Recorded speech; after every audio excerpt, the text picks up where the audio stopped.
एक बार अकबर बादशाह के उस्ताद पीर साहब मक्का से चलकर दिल्ली आए। रास्ता न जानने की वजह से उन्हें बड़ी मुश्किलों का सामना करना पड़ा था। अकबर बादशाह ने उनकी बड़ी आवभगत की। कुछ दिन आनंद लेकर पीर साहब मक्का लौट गए। जब पीर साहब चले गए तो अकबर बादशाह ने बीरबल से पूछा, बीरबल, क्या तुम्हारे भी कोई गुरु हैं जैसे कि मेरे पीर साहब हैं? यदि हैं तो वे कहाँ रहते हैं, कभी आते जाते भी हैं या नहीं? बीरबल ने जवाब दिया, जहांपना, मेरे भी गुरु हैं, लेकिन वह बाहर रहते हैं, कहीं आते जाते नहीं। हाल ही मैंने सुना है कि मेरे गुरुदेव किसी को कुछ बताते भी नहीं और कभी किसी से एक पैसा भी नहीं लेते। रुपये पैसे का उन्हें लोभ नहीं है। यह सुनकर बीरबल के गुरु के प्रति अकबर बादशाह के मन में श्रद्धा उत्पन्न हुई और उन्होंने बीरबल से अपने गुरु से मिलवाने का आग्रह किया। अकबर बादशाह से बातें करके जब बीरबल रास्ते में आए तो उन्होंने देखा कि लकड़ी बेचने वाले एक बूढ़े ने परिश्रम करके लकड़ियों का एक गट्ठर बांधा हुआ है। वह सुबह से शाम तक इधर उधर भटका, पर किसी ने भी उसे उचित मूल्य देकर वह गट्ठर नहीं खरीदा। लाचार होकर बूढ़ा लकड़हारा गट्ठर अपने घर वापस लिए जा रहा था। पहले तो बीरबल ने उस लकड़ी बेचने वाले से लकड़ियों के उस गट्ठर का मूल्य पूछा, फिर उसे अपने घर ले गए और उससे बोले, मालूम होता है कि तुम समय के कुचरक में फंसकर इस दीन अवस्था में पहुंचे हो। बीरबल ने उसे अच्छे साफ सुथरे वस्त्रों और काली जटा इत्यादि से युक्त ब्राह्मण साधु बना दिया। उसके हाथ में रुद्राक्ष की माला दे दी। फिर एक बड़े मंदिर के पीछे मृगचर्म के आसन पर बैठाकर उससे बोला, तुमसे मिलने बड़े बड़े अमीर उमराव आएंगे, पर उनसे तुम बिल्कुल मत बोलना। तुम्हें कितनी ही बहुमूल्य वस्तुएं वे क्यों न दिखाएं, पर तुम उनकी तरफ आंख भी मत उठाना। तुमसे जो कुछ भी पूछें उसका जवाब मत देना। बस अपने ध्यान में रहना और सिर्फ माला फेरते रहना। ध्यान रहे, यदि इसके अलावा तुमने कोई भी हरकत की तो तुम्हारी खैर नहीं, क्योंकि मैं तुम्हारी हरकतों को देखता रहूंगा। बूढ़े लकड़हारे ने बीरबल की बातों को स्वीकार कर लिया। जब बीरबल को यकीन हो गया कि वह भली भांति स्वांग कर सकता है, तब वह अकबर बादशाह के पास दरबार में गए। दरबार में उस समय सभी दरबारी उपस्थित थे। बीरबल ने अकबर बादशाह को अपने गुरु के आने की शुभ सूचना दी और कहा, पहले तो गुरुदेव ने दर्शन देने से इनकार किया, पर मेरे खुशामद करने पर वह पधारे हैं और मंदिर के पिछले हिस्से में आसन जमाए हुए हैं। उन्होंने आप लोगों को दर्शन देना भी स्वीकार कर लिया है, लेकिन मुझे साथ आने को मना कर दिया है। यदि मैं हठ करके जाऊंगा तो हो सकता है वह मुझे शाप दे दें। अतः आप और लोगों के साथ उनके दर्शन करने के लिए जा सकते हैं। बीरबल को छोड़कर अकबर बादशाह के साथ सभी दरबारी गुरुदेव के दर्शन करने के लिए गए। अकबर बादशाह ने गुरुदेव के सामने जाकर सादर मस्तक झुकाया। फिर बैठकर उनसे पूछा, गुरुजी, अपना निवास स्थान तथा शुभ नाम इस दास को भी बताने की कृपा करें। गुरुदेव भी किसी ऐसे वैसे के चेले नहीं थे। अकबर बादशाह की बातें सुनी अनसुनी करके वह अपने ध्यान में ही रहे। अकबर बादशाह फिर बोले, भगवन, मैं सारे हिंदुस्तान का बादशाह हूँ और आपकी प्रत्येक इच्छा पूर्ण करने में समर्थ हूँ। आप कृपा करके एक बार मेरी ओर नजर उठाकर देख लें तो मैं आपको धन्य समझूंगा। इस पर भी जब गुरुदेव ने ध्यान नहीं दिया तो अकबर बादशाह ने 10,000 रुपये मूल्य का कड़ा, जिसे वह स्वयं पहने हुए थे, हाथ से उतारकर गुरुदेव के चरणों में यह सोचकर रख दिया कि लालच में शायद कुछ आशीर्वाद देकर इस बहुमूल्य कड़े को स्वीकार कर लें। परंतु जब कुछ नतीजा न निकला तो निराश होकर अकबर बादशाह वहां से उठ खड़े हुए और बोले, जो आदमी अतिथि के साथ ऐसा व्यवहार करे उस कठोर हद से बातें करना भी मूर्खता है। अकबर बादशाह को क्या पता था कि ऐसे मूर्ख से सामना होगा। उन्होंने वह कड़ा बीरबल के यहाँ भिजवा दिया, क्योंकि दान की वस्तु बादशाह के महल में कैसे आ सकती थी। अगले दिन गुरुदेव का सारा हाल सुनाकर अकबर बादशाह ने बीरबल से पूछा, मुख मिले तो क्या करना चाहिए। बीरबल बोले, उस समय चुप रहना ही अच्छा है। बीरबल के इस जवाब से अकबर बादशाह की रही सही मर्यादा पर भी पानी पड़ गया। उनका विचार था कि ऐसी बात कहकर वह बीरबल के गुरु को मूर्ख साबित करेंगे, पर उल्टे खुद मूर्ख बने। अकबर बादशाह को चुप देखकर बीरबल बोले, जब मैंने पहले ही उनका स्वभाव आपको बता दिया था कि उन्हें रुपए पैसे का लालच नहीं है, कभी किसी के दरवाजे पर वह नहीं जाते और मेरे कहने पर बड़ी मुश्किल से तो वह मिलने को राजी हुए थे, फिर आपने उन्हें लालच क्यों दिया। आपने अपशब्द कहकर गुरु का अपमान किया है। आपको धन दौलत का घमंड है, इसलिए वह आपसे नहीं बोले। बीरबल की बात सुनकर अकबर बहुत लज्जित हुए। एक दिन बीरबल को अपने किसी समधी के घर दावत में जाना था, इसलिए दरबार की कार्यवाही समाप्त होने के पूर्व ही उसने बादशाह अकबर से जल्दी जाने की अनुमति मांगी। अकबर की अनुमति प्राप्त होने के बाद वह दरबार से चला गया। अगले दिन जब अकबर से उसकी मुलाकात हुई तो अकबर दावत के बारे में पूछने लगे। खाना कैसा था, खाने में क्या क्या बना था आदि। बीरबल उन्हें पकवानों के नाम बतलाने लगा। वह उन्हें बता ही रहा था कि एक संदेशवाहक किसी कार्य से संबंधित संदेश लेकर आ गया और फिर दोनों उस कार्य में उलझ गए। दावत और पकवानों की बात वहीं रह गई। इस घटना को हफ्तों गुजर गए। एक दिन बादशाह अकबर का दरबार लगा हुआ था। अन्य दरबारियों के साथ बीरबल भी दरबार में मौजूद था। अचानक अकबर को याद आया कि बीरबल ने उस दिन कहते कहते अधूरे में ही भोजन की सामग्री का वर्णन छोड़ दिया था। उन्हें बीरबल की स्मरण शक्ति की परीक्षा लेने की सूझी। वे बोले, बीरबल, और क्या। बीरबल फौरन समझ गया कि उस दिन भोजन की बात अधूरी रह गई थी। अकबर उसे ही पूरा करने की गरज से पूछ रहे हैं।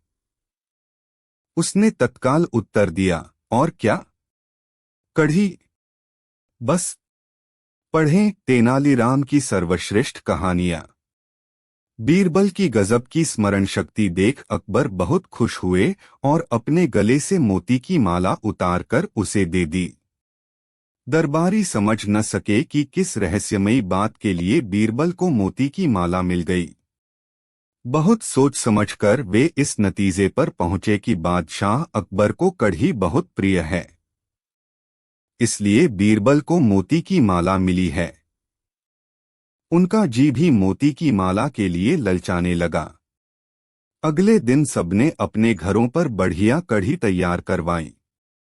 उसे बनाने में किसी किस्म की कमी नहीं की गई। उस दिन सब अपने साथ कढ़ी की हांडी लेकर दरबार पहुंचे। उन्होंने अकबर के सामने अपनी अपनी हांडी रख दी। अकबर को समझ नहीं आया कि उन हांडियों में क्या है। उन्होंने दरबारियों से पूछा, क्या है इनमें, और इन्हें मेरे सामने क्यों लाए हो।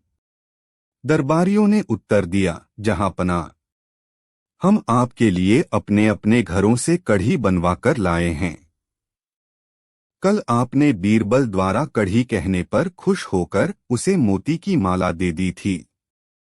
हमें लगा कि आपको कढ़ी बहुत पसंद है, इसलिए आज आपकी सेवा में कढ़ी हाजिर हैं। दरबारियों की बेवकूफी देख अकबर तिलमिला उठे और आवेश में आकर सबको कैद में डालने का हुक्म दे दिया।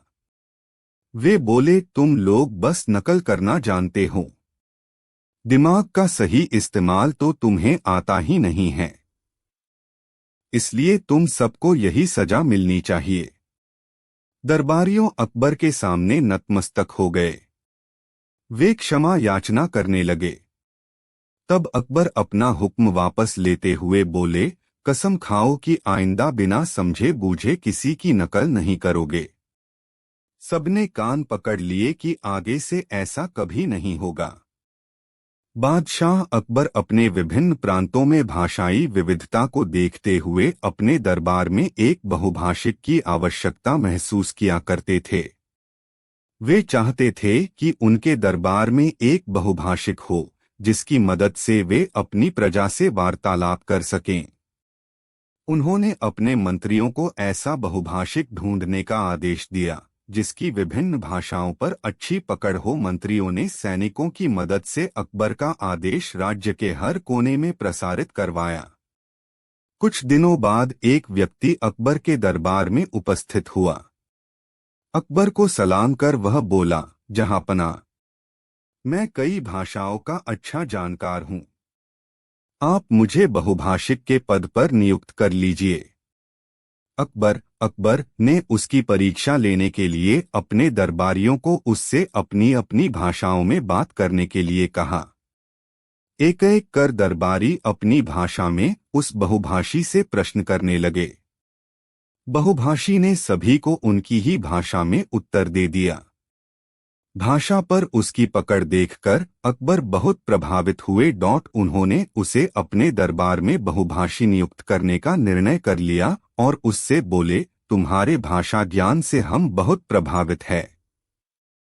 हर भाषा में तुम इतने धारा प्रवाह हो कि लगता है अपनी ही भाषा बोल रहे हो। हम तुम्हें अपने दरबार का बहुभाषी नियुक्त करते हैं, लेकिन हम ये भी जानने को उत्सुक हैं कि तुम्हारी मातृभाषा क्या है। इस पर बहुभाषी बोला, जहांपना, मैंने सुना है कि आपके दरबार में बहुत बुद्धिमान मंत्रीगण हैं। क्या उनमें से कोई बता सकता है कि मेरी मातृभाषा क्या है? दरबारियों ने अपने अनुमान के आधार पर बहुभाषी की भाषा बताने का प्रयास किया, लेकिन किसी का भी अनुमान सही नहीं निकला। यह देख बहुभाषी हंस पड़ा और बोला, जहांपना, लगता है मैंने गलत सुना है। यहाँ तो कोई भी बुद्धिमान दिखाई नहीं पड़ता। इस बात पर अकबर को बहुत शर्मिंदगी महसूस हुई।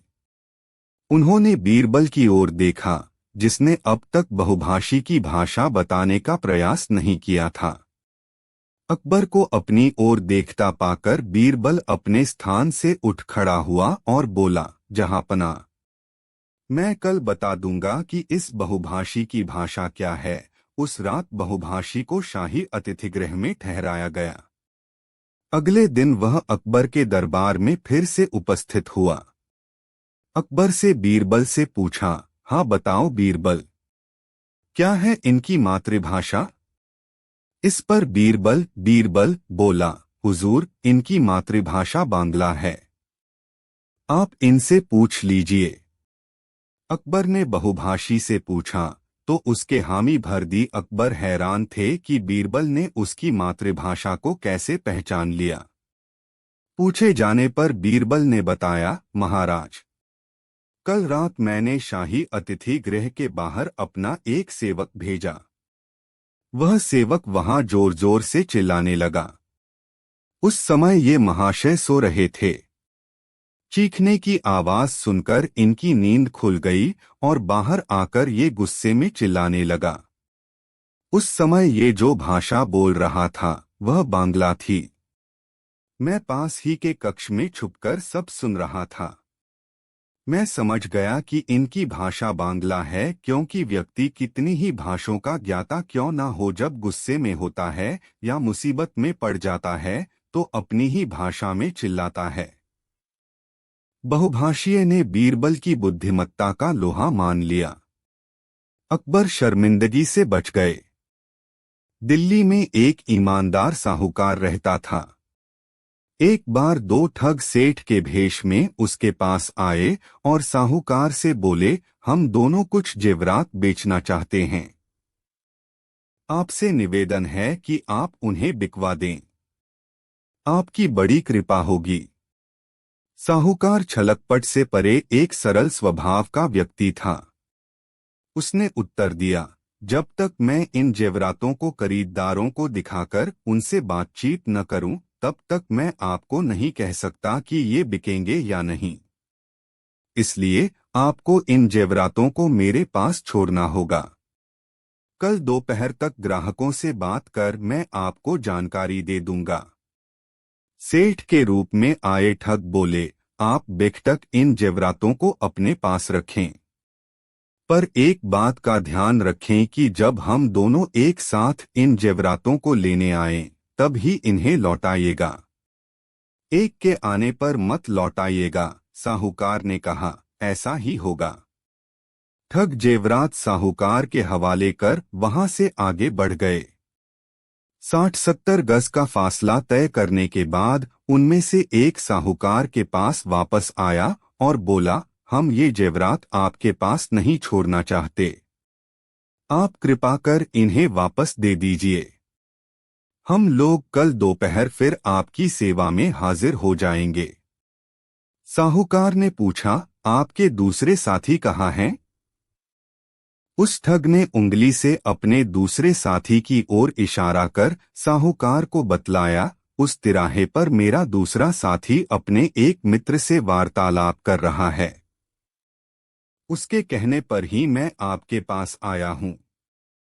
पढ़ें शेख चिल्ली की सर्वश्रेष्ठ कहानियां। साहूकार ने भी जब दूसरे ठग को तिराहे पर खड़ा देखा, तो उसने विश्वास कर पहले ठग को जेवरात वापस कर दिए। वह ठग जेवरात लेकर चला गया। कुछ समय बीता तो दूसरा ठग साहूकार के पास आया और जेवरात मांगने लगा। इस पर साहूकार बोला, जब आप तिराहे पर अपने मित्र से वार्तालाप कर रहे थे, तब आपका दूसरा साथी आया था और वह जेवरातों को ले गया। मैंने उससे आपके बारे में पूछा, तो उसने आपकी ओर इशारा कर बताया कि आपके ही कहने पर वह आया है। उसकी बातों पर विश्वास कर मैंने उसे जेवरात वापस कर दिए। ठग जेवरात लिए बिना वहां से जाने को तैयार न हुआ। वह कहने लगा, जब मैंने आपको पहले ही कहा था कि जब तक हम दोनों साथ न आएं, तब तक जेवरात वापस न करना, तो फिर आपने ऐसा किया क्यों? आपने गलती की है। अब इसका फल मैं क्यों भोगूं? आपने किया है, आप भरें।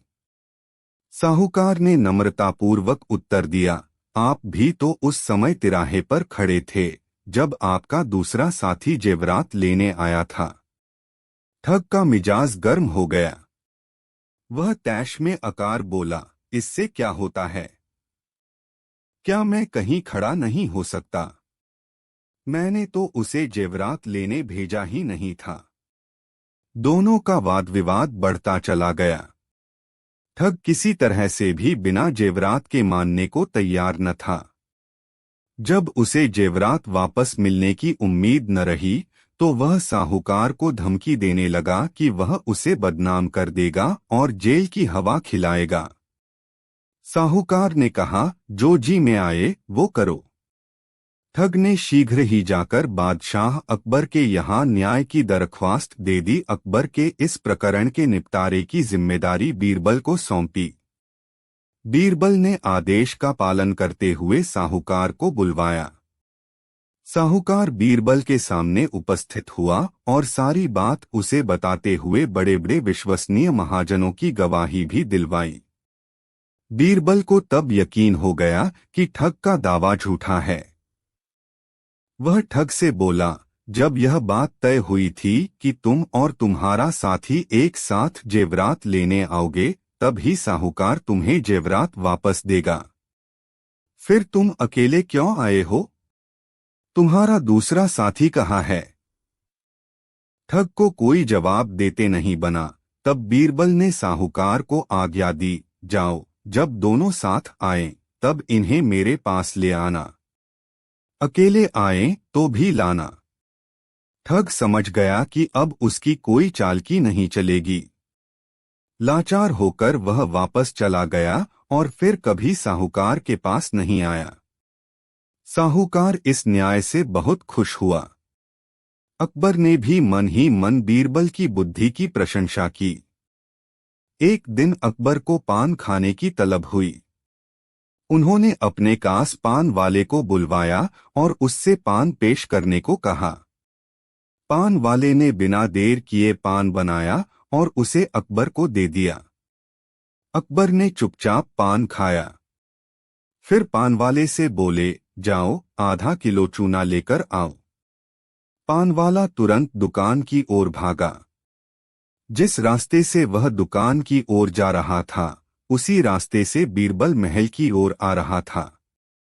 उसने पान वाले को जल्दी जल्दी कहीं जाते हुए देखा तो पूछ लिया, कहो भाई, इतनी जल्दी में कहाँ जा रहे हो? पान वाले ने बीरबल को पूरी बात बता दी। पूरी बात सुनने के बाद बीरबल बोला, ठीक है भाई, तुम जाओ दुकान से चूना खरीद लो, लेकिन एक बात ध्यान रखना, बादशाह सलामत के पास जाने के पहले ढेर सारा घी पीकर जाना।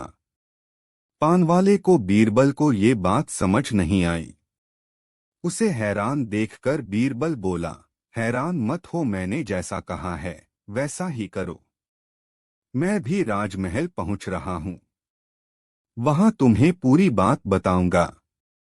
पानवाला बीरबल के कहे अनुसार ढेर सारा घी पीकर अकबर के पास पहुंचा। वहां पहुंचकर उसने आधा किलो चूना उनके सामने पेश किया। चूना देखकर अकबर ने पानवाले को आदेश दिया, ये पूरा चूना तुम्हें अभी हमारे सामने खाना होगा। अकबर के आदेश का पालन करते हुए पानवाले ने पूरा चूना खा लिया। चूना खाने के बाद भी जब वह सही सलामत अकबर के सामने खड़ा रहा तो अकबर को हैरानगी हुई। उन्होंने पूछा, इतना सारा चूना खाने के बाद भी तुम सही सलामत कैसे हो? तब पानवाले के बताया कि वह ढेर सारा घी पीकर आया है और ऐसा उसने बीरबल के कहने पर किया है। अकबर ने बीरबल की ओर नजर घुमाई तो बीरबल बोल पड़ा, जब मुझे पानवाले ने बताया कि पान खाने के बाद आपने बिना कुछ कहे उसे आधा किलो चूना लाने के लिए कहा है, तो मुझे शक हुआ कि गलती से उसने पान में ज्यादा चूना डाल दिया होगा और आपके मुंह में छाले हो गए होंगे। सबक सिखाने के लिए आपने उसे इतना चूना लाने के लिए कहा होगा। हुजूर, इतना चूना खाने के बाद बेचारा पानवाला जान से जाता। माना इससे गलती हुई, पर इतनी बड़ी सजा का हकदार ये नहीं था। इसलिए मैंने चूने का असर कम करने के लिए इससे घी पीकर आपके सामने हाजिर होने को कहा था। अकबर बीरबल की अक्लमंदी पर खुश हुए और पानवाले को अगली बार ऐसी गलती न करने के लिए आगाह कर जाने दिया। एक बार नगर के धनी व्यक्ति ने बीरबल को दावत पर बुलाया। बीरबल नियत तिथि को दावत पर पहुंचा। मेजबान ने बीरबल का खूब जोशोक्रोश से स्वागत किया। घर के भीतर प्रवेश करने पर बीरबल ने देखा कि दावत के लिए बहुत से लोग आए हुए हैं। बीरबल को ज्यादा भीड़भाड़ पसंद नहीं थी। उसने धनी व्यक्ति से कहा, मुझे नहीं पता था कि तुमने ढेर सारे मेहमानों को बुलवाया है। महाशय, मैं जानता हूं कि आपको ज्यादा भीड़भाड़ वाली जगह जाना पसंद नहीं है, इसलिए मैंने आपके अलावा बस एक ही मेहमान बुलाया है। अन्य व्यक्ति मेरे कर्मचारी हैं, मेजबान बोला। अच्छा, बीरबल सिर हिलाते हुए बोला। महाशय, आपकी अक्लमंदी के किस्से पूरे नगर में मशहूर हैं। मैं चाहता हूं कि आप अपनी अक्लमंदी दिखाते हुए यहां उपस्थित व्यक्तियों में से उस मेहमान को पहचानें जिसे मैंने दावत पर बुलवाया है। मेजबान बीरबल की अक्लमंदी की परीक्षा लेने के प्रयोजन से बोला, ठीक है, लेकिन पहले तुम यहां उपस्थित लोगों को कोई चुटकुला सुनाओ। मैं इन्हें कुछ देर गौर से देखूंगा, फिर आपको बता दूंगा कि इन सब में मेहमान कौन है। बीरबल सहजता से बोला। बीरबल की बात मानकर मेजबान ने दावत में आए लोगों को एक चुटकुला सुनाया। चुटकुला खत्म होने के बाद वहां उपस्थित लोग ठहाके मारकर हंसने लगे। क्या अब आप उस मेहमान गेस्ट को पहचान सकते हैं? मेजबान ने बीरबल से पूछा। बिल्कुल कहते हुए बीरबल के एक व्यक्ति की ओर इशारा किया। मेजबान हैरान रह गया। आपने इतने व्यक्तियों में से एक मेहमान को कैसे पहचान लिया? उसने पूछा। बहुत ही आसान था। आपने जो चुटकुला जोक सुनाया वह मेरे द्वारा अब तक सुने गए सारे चुटकुलों में सबसे बुरा था। उसके बाद भी यहाँ उपस्थित सभी लोग जोर जोर से हंसने लगे, लेकिन एक व्यक्ति नहीं हंसा। मैं समझ गया कि वही मेहमान है, क्योंकि मालिक के बुरे से बुरे चुटकुलों पर हंसना कर्मचारियों का फर्ज होता है। उस फर्ज को निभाते हुए आपके सारे कर्मचारी हंसे, लेकिन मेहमान नहीं, और मैं उसे तुरंत पहचान गया। एक दिन बीरबल बाग में टहलते हुए सुबह की ताजा हवा का आनंद ले रहा था कि अचानक एक आदमी उसके पास आकर बोला, क्या तुम मुझे बता सकते हो कि बीरबल कहाँ मिलेगा? बाग में, बीरबल बोला। वह आदमी थोड़ा सकपकाया, लेकिन फिर संभलकर बोला, वह कहाँ रहता है? अपने घर में, बीरबल ने उत्तर दिया। हैरान परेशान आदमी ने फिर पूछा, तुम मुझे उसका पूरा पता ठिकाना क्यों नहीं बता देते? क्योंकि तुमने पूछा ही नहीं, बीरबल ने ऊंचे स्वर में कहा। क्या तुम नहीं जानते कि मैं क्या पूछना चाहता हूं? उस आदमी ने फिर सवाल किया। नहीं, बीरबल का जवाब था। वह आदमी कुछ देर के लिए चुप हो गया। बीरबल का टहलना जारी था। उस आदमी ने सोचा कि मुझे इससे यह पूछना चाहिए कि क्या तुम बीरबल को जानते हो? वह फिर बीरबल के पास जा पहुंचा, बोला, बस मुझे केवल इतना बता दो कि क्या तुम बीरबल को जानते हो? हाँ, मैं जानता हूँ, जवाब मिला। तुम्हारा क्या नाम है? आदमी ने पूछा। बीरबल ने उत्तर दिया। अब वह आदमी भौंचक्का रह गया। वह बीरबल से इतनी देर से बीरबल का पता पूछ रहा था, और बीरबल था कि बताने को तैयार नहीं हुआ कि वही बीरबल है। उसके लिए यह बेहद आश्चर्य की बात थी। तुम भी क्या आदमी हो? कहता हुआ वह कुछ नाराज सा लग रहा था। मैं तुमसे तुम्हारे ही बारे में पूछ रहा था, और तुम न जाने क्या क्या ऊटपटांग बता रहे थे। बताओ, तुमने ऐसा क्यों किया? मैंने तुम्हारे सवालों का सीधा सीधा जवाब दिया था, बस। अंततः वह आदमी भी बीरबल की बुद्धि की तीक्ष्णता देख मुस्कराए बिना न रह सका।